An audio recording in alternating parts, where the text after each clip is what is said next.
Hello, Strengthinone here. Basically going to have a discussion as to what Genshin can do before Wuthering Waves takes over. I am not showcasing, I am not doing a tutorial.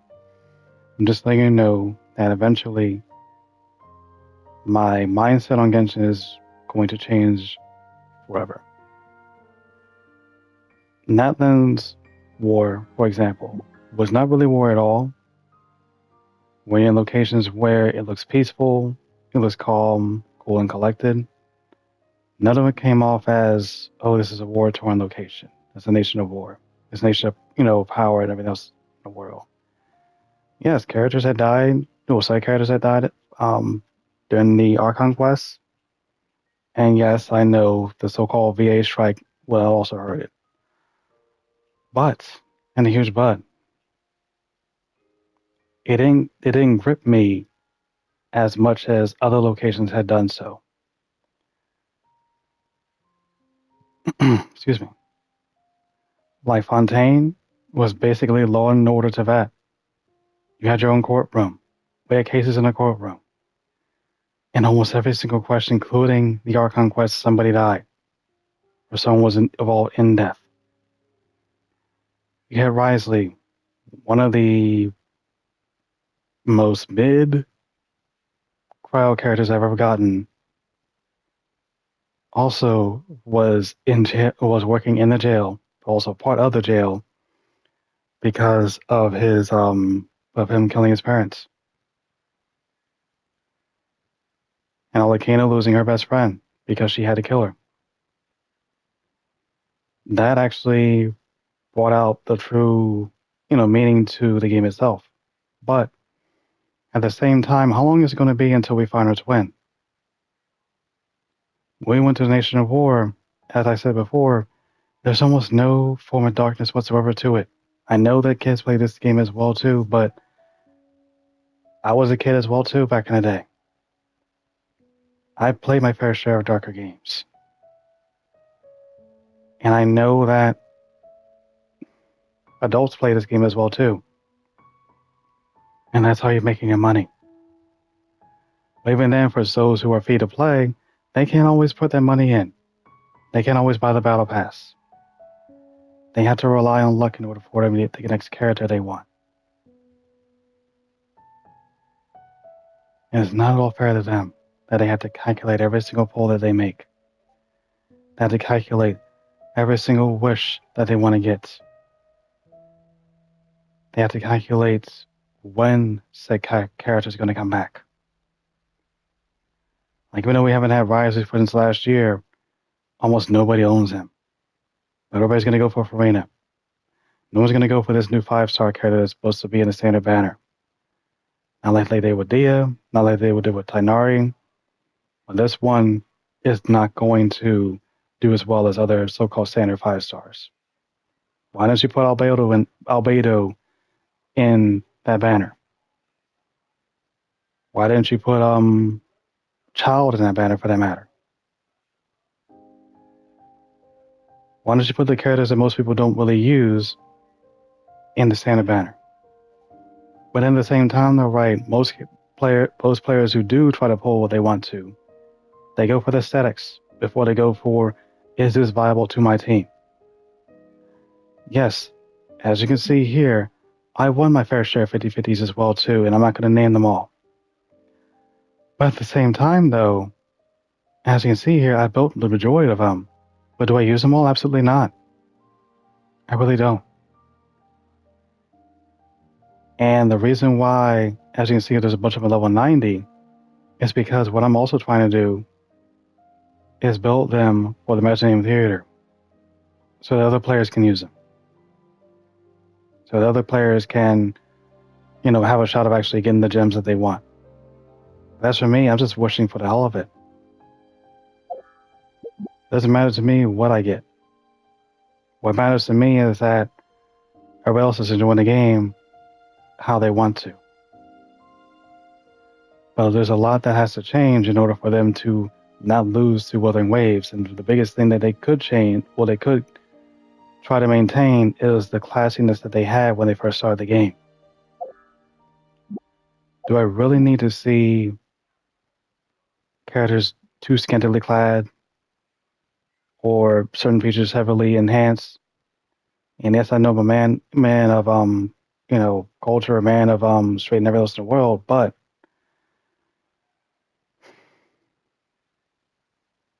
I mean, it makes yourself feel like a degenerate when you focus too much on the physics, like jiggle physics and whatnot, the characters. Yeah, you don't focus on, the personality. You don't focus on the combat, but you focus too much on how a character looks, or what a character's doing with those looks.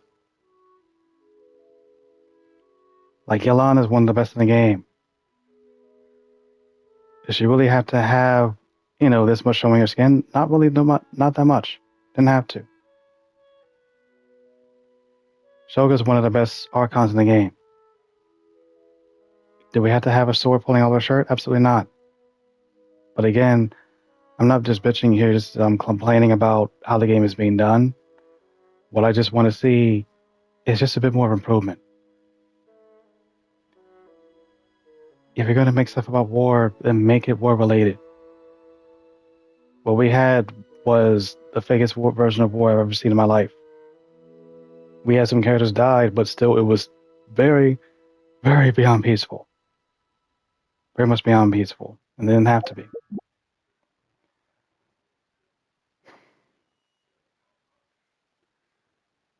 And then at the same time, when we go up to Wall of a 9, the drops for our books did not increase. The drops for more did not increase. The drops in the domains did not increase in difficulty like they should have been, where basically players really had a choice between, do I do this in co-op or do I do this by myself? The Imaginarium Theater is part of the project I've been trying to do for the past few, like 4 or 5 months or so, and that's all in itself. But at the same time, again, not many people have the same amount of characters as I do. Not everybody plays this game as much as I do. I have a lot of time on here. But am I having fun? I don't know. I really don't.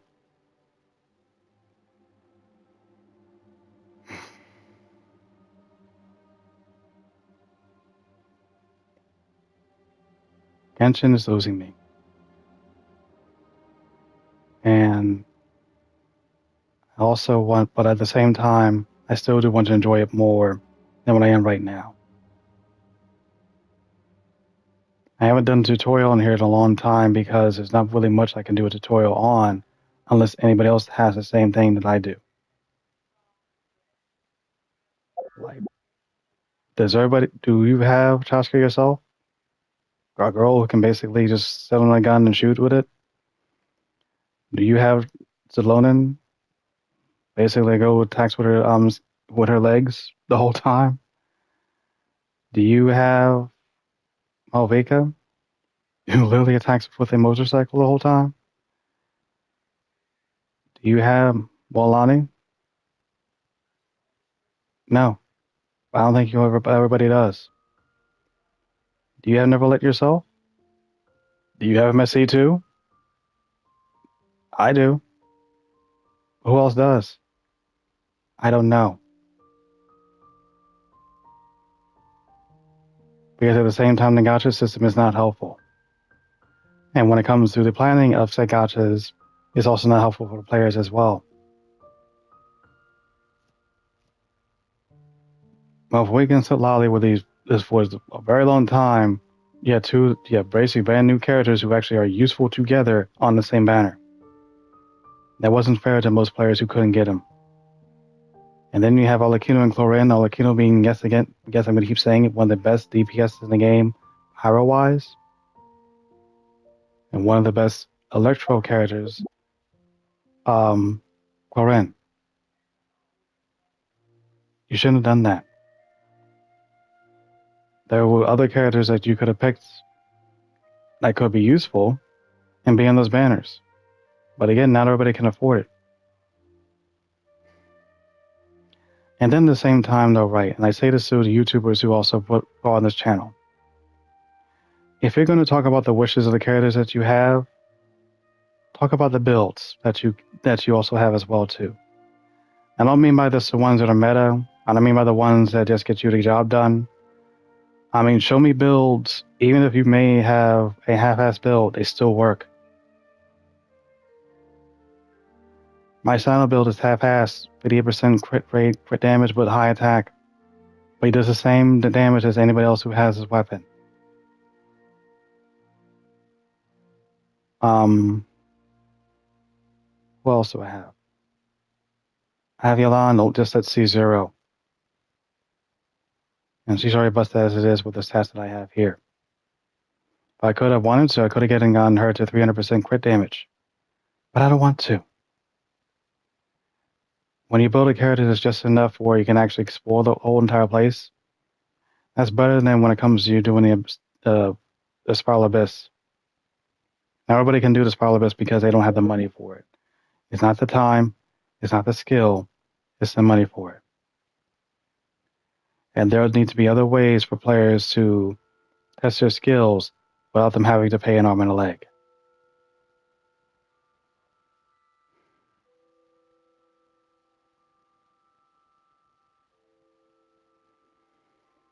So, to wrap up here, I'm hoping that you have learned something from what I've said in this game in general.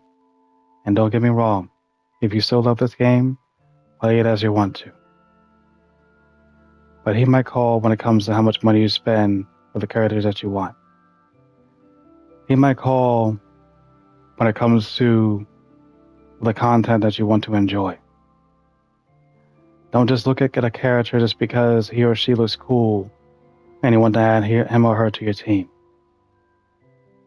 Look at how vital that character is before you make your wish. Before you stream your wishes as well too, talk about how good the character is when it comes to utilizing your team and not just what you see in the trials.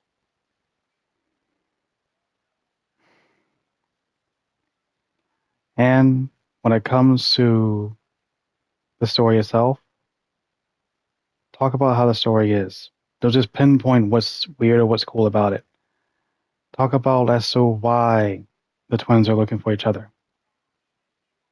Talk about as to why, certain characters do certain things. Don't just go for the aesthetics in general. The story needs to grab you as well too.